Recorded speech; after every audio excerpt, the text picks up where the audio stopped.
Hello students, আমি Nitish sir জ্ঞানজ্যোতি coaching সেন্টারের পক্ষ থেকে তোমাদের প্রত্যেককে জানাই আরও একবার স্বাগত। তো আজকে আমি তোমাদের সঙ্গে আলোচনা করব সিধু কানহু বিরসা ইউনিভার্সিটির অধীনস্থ যে সমস্ত ছাত্রছাত্রীরা যারা বিভিন্ন কলেজগুলোতে 6 সেমিস্টারে পড়াশোনা করছে মেজর হিস্ট্রি নিয়ে, তাদের জন্য আজকে মেজর পেপার 9 এর সাজেশন 2026 নিয়ে আলোচনা করব। পার্ট 2 ভিডিও আজকেরটা। পার্ট 1 ভিডিও অলরেডি আলোচনা করা হয়ে গেছে, 10 নম্বরের গুরুত্বপূর্ণ প্রশ্নগুলো। আজকে আলোচনা হবে পার্ট 2 তে তোমাদের হচ্ছে মার্কস হচ্ছে 5 এর গুরুত্বপূর্ণ প্রশ্নগুলো। যারা এখনো চ্যানেলটিকে সাবস্ক্রাইব করনি, সাবস্ক্রাইব করে পাশে থাকা বেল আইকন অল প্রেস করে দেবে, যাতে নেক্সট টাইম থেকে কোনো ভিডিও আপলোড করলে তার নোটিফিকেশন তুমি সবার আগে পেতে পারো। এছাড়া অনলাইনে যারা ভাবছো আমাদের ক্লাস জয়েন করবে, নোটস নেবে, তারা অবশ্যই যোগাযোগ করবে আমাদের অফিসিয়াল নাম্বার 7076398606 নম্বরে অথবা 6295916282 নম্বরে।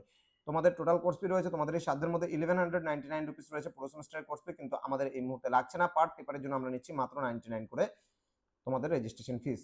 তো দেরি না করে আজই যোগাযোগ করো আমাদের সঙ্গে এবং যুক্ত হয়ে যাও আমাদের অনলাইন ক্লাসে। চলো শুরু করছি আজকের ক্লাসটা। প্রশ্নমান 5 এর যে গুরুত্বপূর্ণ প্রশ্নগুলো তোমরা পড়বে সেই নিয়ে।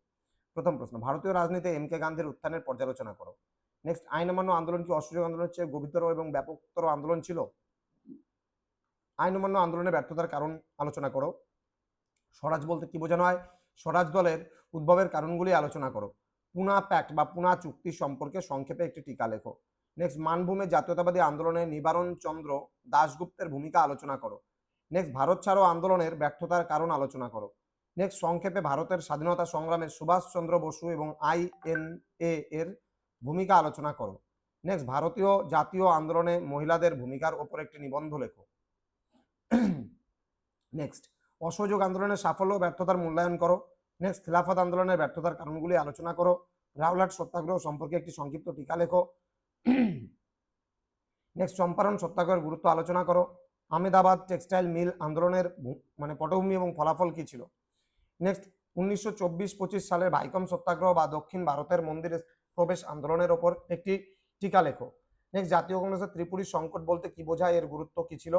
নেক্সট, 1930-এর দশকে ভারতে বামপন্থী আন্দোলনের বিকাশে জওহরলাল নেহরু এবং সুভাষচন্দ্র বসুর অবদান আলোচনা করো। বারদৌলি সত্যাগ্রহের প্রধান কারণ এবং গুরুত্ব আলোচনা করো।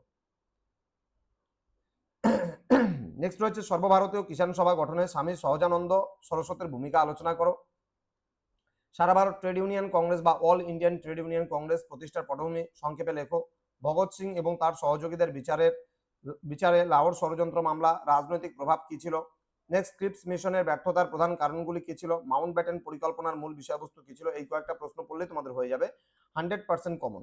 তো এর পরবর্তী ক্লাস পার্ট 3 ভিডিও চলে আসবে তোমাদের 2 মার্কসের গুরুত্বপূর্ণ প্রশ্নগুলো নিয়ে। যারা এখনো চ্যানেলটিকে সাবস্ক্রাইব করনি, সাবস্ক্রাইব করো এবং তোমার বন্ধুদের সঙ্গে ভিডিওটি শেয়ার করে দাও, যেন প্রত্যেকের কাছে আজকের এই ক্লাসটি পৌঁছতে পারে এবং প্রত্যেকে আমাদের এই ক্লাসগুলো পেয়ে উপকৃত হতে পারে। দেখা হচ্ছে খুব তাড়াতাড়ি আরো একটা নতুন ক্লাস নিয়ে তোমাদের সঙ্গে। তোমরা প্রত্যেকে ভালো থেকো, সুস্থ থেকো। Thank you so much. Thanks for watching after all. Thank you.